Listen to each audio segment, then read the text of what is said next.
Hola, le doy la bienvenida al programa Entrevista de Cubavisión Internacional desde la Quinta de los Molinos, un espacio verde en la capital cubana. Este año 2021 estamos conmemorando las 5 décadas de la muerte de Juan Tomás Roy, un eminente científico cubano que se dedicó sobre todo a la botánica y que fue, en mi opinión, uno de los primeros ecologistas cubanos.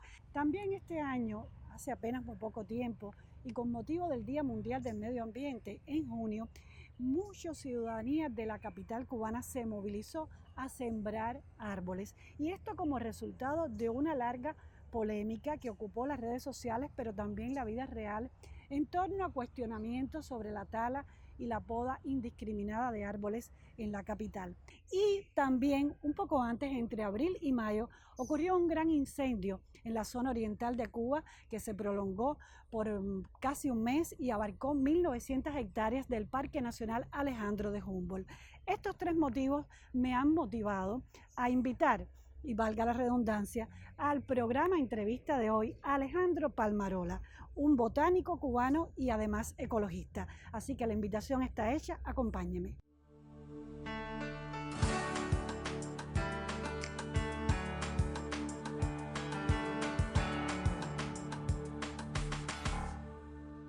Muchas gracias, Alejandro Palmarola, por estar aquí con nosotros en la Quinta de los Molinos y acceder a esta entrevista. Alejandro, tú eres el presidente de la Sociedad Cubana de Botánica y también de la Latinoamericana y director de Desarrollo y Relaciones Institucionales del Jardín Botánico Nacional. No sé cómo te las arreglas siendo tan joven. Sí, es un trabajo, es mucho trabajo, mucho esfuerzo, pero en la mayoría de los biólogos que yo conozco, tenemos la suerte de que nuestro trabajo y nuestro hobby están en un mismo punto. Entonces, a veces estás haciendo lo que te gusta, pero también estás trabajando, entonces eso te hace que no se note. Hay personas que coleccionan arte y por el otro lado trabajan en otro lugar, y entonces nosotros hacemos, nuestro hobby y nuestro trabajo están en un mismo punto.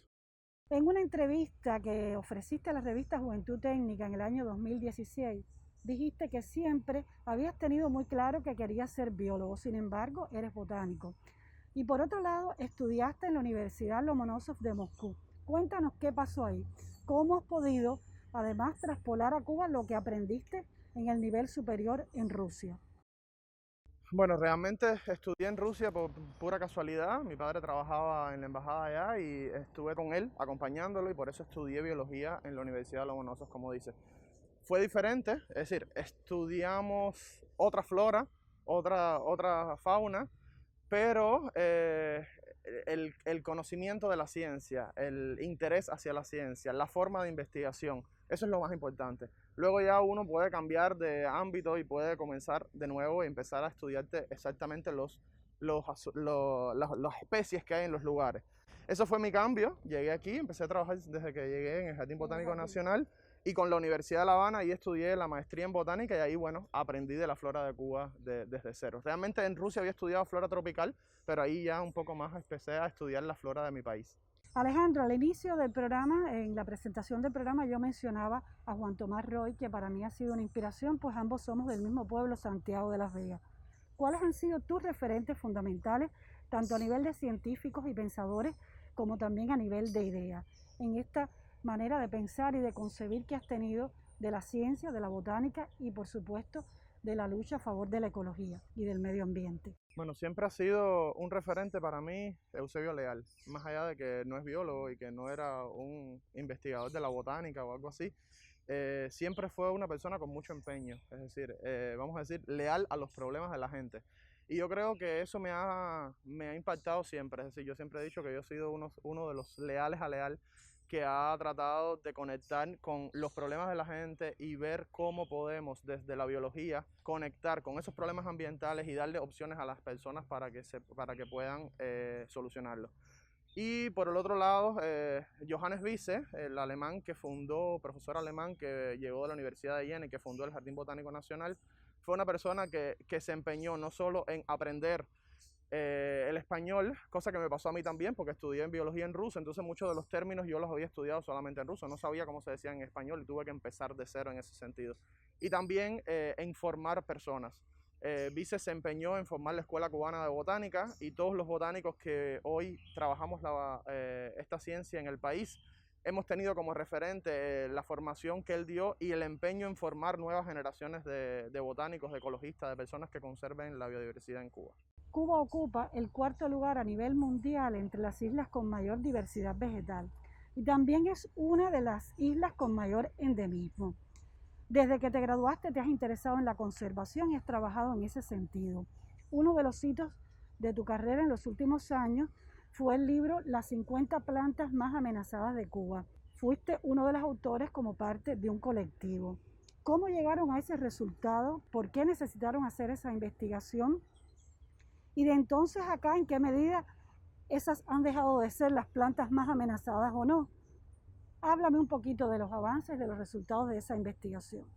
Bueno, sí, esa, como bien dices, fue una investigación que llevó mucho tiempo y que llevó muchas personas trabajando. Nosotros hicimos un equipo editorial que más o menos llevó a feliz término el libro, pero realmente fue el esfuerzo de muchas personas.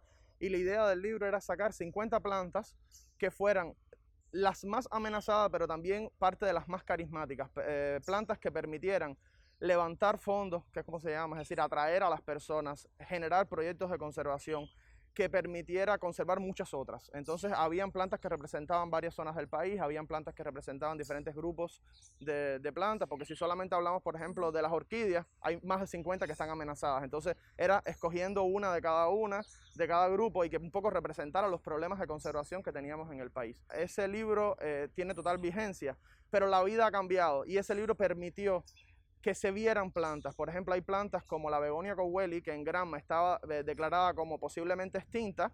De hecho, ya había sido declarada extinta, y gracias a ese libro las personas se conectaron con esa historia, salieron a buscarla, y aficionados a la botánica encontraron esas plantas, y hoy esa planta se cultiva en los 12 jardines botánicos de la Red Nacional de Jardines Botánicos.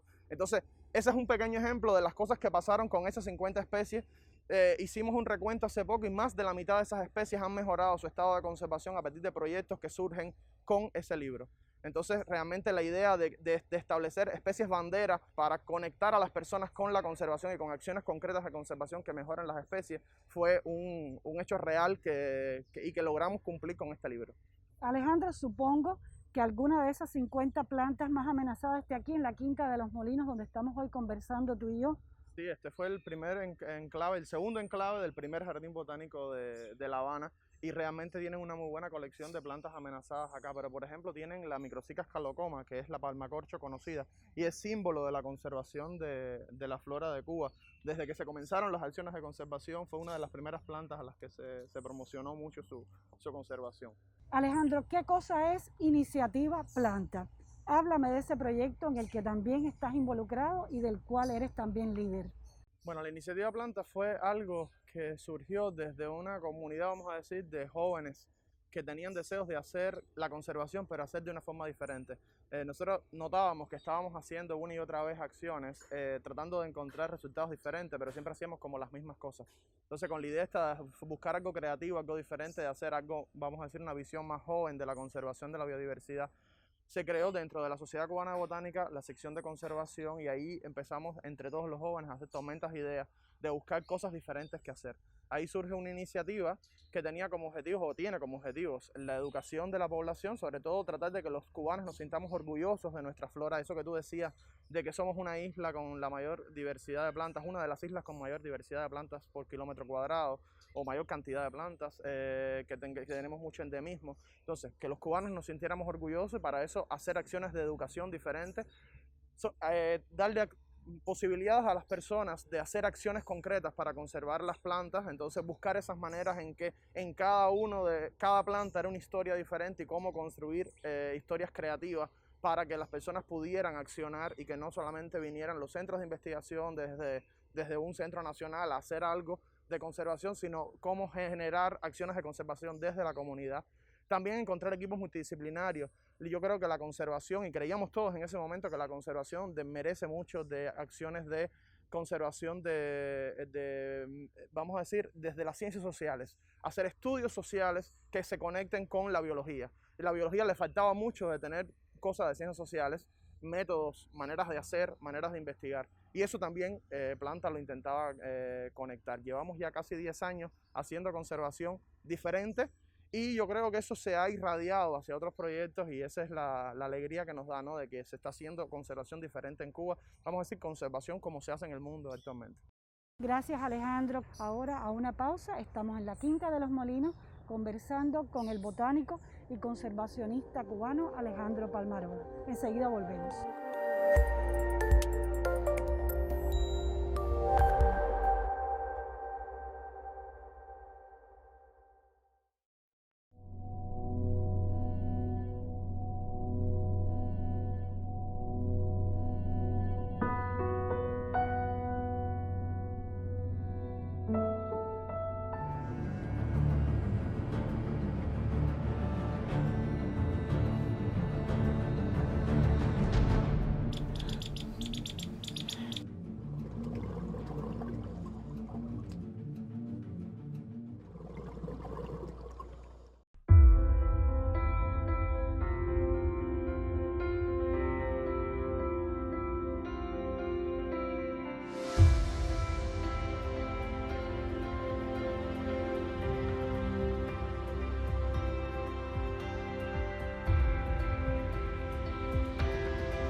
Hola, continuamos en el programa Entrevista de Cubavisión Internacional, hoy conversando con Alejandro Palmarola, presidente de la Sociedad Botánica de Cuba, y aquí en este bello lugar, la Quinta de los Molinos, casi en el centro de la capital cubana. Y de la capital cubana vamos a hablar, Alejandro, y de un suceso que tuvo lugar entre mayo y junio y también en torno al Día Mundial de Medio Ambiente. En Cuba Debate, el sitio web Cuba Debate, se publicó un artículo titulado La Habana, Páramo o Ciudad Verde. Ahí el director de Áreas Verdes de la capital declaraba que desde diciembre de 2020 hasta el momento en que se publica el artículo se habían talado más de 900 árboles en la capital y que esa cifra podría duplicarse hasta el cierre de este año 2021. Hubo un gran debate, hubo denuncias, críticas en las redes sociales, sobre todo también en la vida real. Tú estuviste en el centro y otros especialistas también en el centro de esta polémica.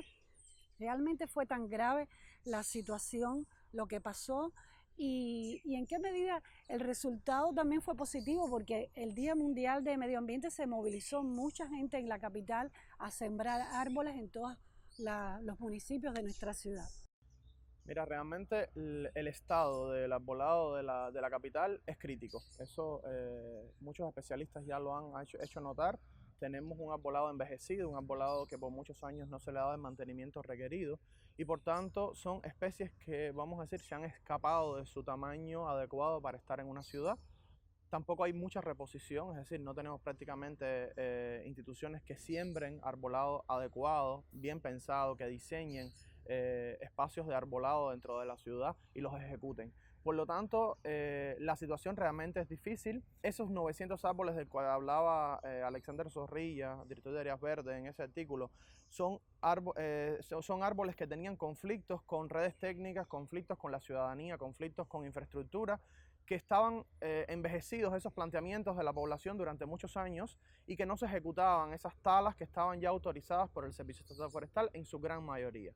Sí hubo cosas mal hechas, algunos que se hicieron sin permiso, se evaluaron prácticamente todas las talas que se habían hecho en el periodo, se hizo todo un estudio de cuáles habían sido esas denuncias, pero también yo creo que tuvo que ver con que las personas están más en su casa. Llevamos un año y medio disfrutando del entorno de nuestra casa. Normalmente nosotros, la mayoría de las personas se iba a las 8 de la mañana al trabajo y volvía en la tarde-noche y a veces pasaba algo en nuestro entorno de nuestra casa y no nos enterábamos.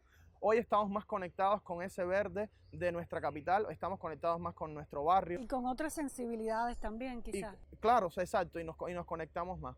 Realmente hubo todo un gran debate que permitió que se hiciera todo un estudio de cuál es el problema, de cuáles son las instituciones, cuáles son las debilidades de las instituciones involucradas, y esto ha generado todo un movimiento ciudadano e institucional que yo creo que va a dar resultados positivos. Y el primer resultado fue el 5 de junio, realmente se movilizó muchas personas. Yo creo que se movilizó desde la base, desde la comunidad, desde el barrio, desde las personas que viven en cada municipio, y las instituciones salieron también a apoyar esa movilización ciudadana. Y yo creo que ese es el secreto de solucionar este problema, es que todos estemos conectados hacia una misma solución, tanto las instituciones que tienen como objeto social solucionar estos problemas, gestionar el arbolado, pero también la ciudadanía, ese compromiso ciudadano que estamos sembrando hace muchos años, el tema de educación ambiental, y por lo tanto esa crítica ciudadana es respuesta de que la persona está conectada con su entorno, y yo creo que eso solamente se puede ver como una situación positiva. Precisamente quería preguntarte en qué medida ha cambiado la mentalidad del cubano en cuanto a la protección del medio ambiente. Uno de los problemas medioambientales de Cuba es precisamente la cobertura forestal de la isla. Hay otros, pero en este caso sería por tu especialidad que nos interesa. ¿Crees que la protección del medio ambiente es una prioridad para el Estado cubano? A veces se critica al gobierno cubano, entre otras tantas cosas que se les critica, incluso por este tema medioambiental. Yo creo que sí, yo creo que la ley de medio ambiente de Cuba ha sido referente en el mundo como una ley de medio ambiente que está muy bien escrita, con muchos detalles, que es muy de avanzada, en su momento fue muy de avanzada, y ya hoy se está reanalizando y se va a hacer una nueva ley de medio ambiente con las correcciones que lleva. También tenemos la ley forestal. En este caso, por ejemplo, del arbolado de la ciudad, no es como en otros casos que no está legislado. Aquí todo está escrito. Hay normas técnicas que están actualizadas, hay normas técnicas vigentes, todas las normas técnicas para sembrar, para arbolar un lugar, para gestionar el arbolado están escritas. Por lo tanto, yo creo que la parte legal está vencida, y eso expresa el compromiso que han tenido las instituciones con este tema. La gestión hacia la ejecución de esas normas, hacia vamos a decir, a tomar en cuenta lo que esté escrito en papel, es lo que nos ha fallado, y ahí tenemos que ver entre las debilidades. Pero yo creo que está expresado en los tuits del presidente recientemente, que ha tenido varios tuits que tienen que ver con el tema medioambiental, pero también con las 211 áreas protegidas que tiene Cuba, que es uno de los países de nuestro entorno que tiene la mayor cobertura del país cubierta por el Sistema Nacional de Áreas Protegidas, que se gestiona de manera adecuada y que va en proceso de aprobar cada una de estas áreas, pero eso es casi el 30% de nuestro país que está protegido.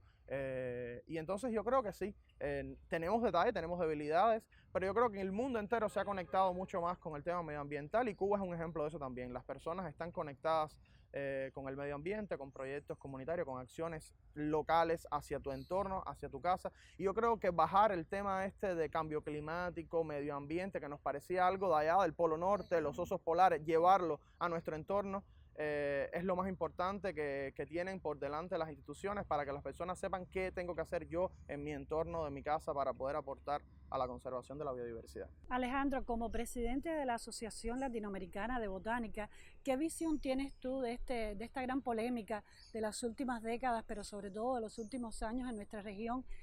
Casi un enfrentamiento entre ecologismo y desarrollismo. Yo creo que la ecología es uno de los grandes temas para hacer política en todos los países, es decir, es uno de los temas fundamentales, uno de los temas que preocupan a nivel global, y por lo tanto se utiliza vamos a decir, la impronta y la energía que le ponen las personas que aman la naturaleza, las personas que promueven la conservación, y se utilizan como punta de lanza para hacer campañas electorales, para hacer campañas de oposición. Yo creo que eso ha hecho mucho daño en el tema ambiental real, porque se ha utilizado desde el punto de vista político, pero no se ha utilizado desde el punto de vista de la acción. Al final, los líderes ambientales en Latinoamérica desaparecen, los han intentado asesinar, otros los han asesinado también. Y entonces, esto es un problema grande, porque el tema del desarrollo expansivo de todas las transnacionales que han tenido los transgénicos, todo el tema de la tala del Amazonas, la quema intencionada para después utilizarlo para sembrar soya. Es decir, es un problema grande que tiene que tener una solución mundial, y una solución desde políticas fuertes a nivel global que permitan proteger y conectar la comunidad, y esa intención de la comunidad por salvar su entorno, conectarlo con políticas públicas que sean fuertes y que permitan no solo salvar el planeta que es como una gran paradoja que siempre decimos, no es salvar el planeta, es salvarnos nosotros, salvar nuestro entorno y salvar a esas personas que nos ayudan a comprender cómo funciona el entorno y qué tenemos que hacer para salvar nuestra conexión hombre-naturaleza. Y en el empeño por esa salvación, yo puedo ser una ecologista, una medioambientalista, una conservacionista, lo puede ser cualquiera sin ser un científico, ya para terminar porque se nos acaba el tiempo. Sí, por supuesto. Ser naturalistas, ser ecologistas, no es lo mismo que ser ecólogo, que es el que estudia la ecología, pero el ecólogo puede ser ecologista y el ecologista puede ser ecólogo. Entonces, eso es una conexión importante y yo creo que estamos llamados todos a conectar resultados científicos con la vida práctica de cada uno de nosotros y ahí está el empeño de la divulgación científica, donde nuestra amiga Iramis de Juventud Técnica hace tanto y tantas personas. Agradezco muchísimo ahora también al Observatorio Científico que conecta resultados científicos con lo que nosotros podemos hacer cada día, con lo que consumimos, con lo que hacemos, reciclaje, todas las cosas que tenga que ver con protección de medio ambiente. Ahí siempre hay resultados científicos y llevar la ciencia a la población es uno de los retos más importantes. Bueno, muchas gracias Alejandro, Gracias muchos éxitos en tu trabajo futuro y gracias por habernos acompañado en este entorno lleno de esa naturaleza cubana, aunque muy cerca del ruido de la ciudad. A usted, gracias también, nos vemos en una próxima emisión de Entrevista. Hasta pronto.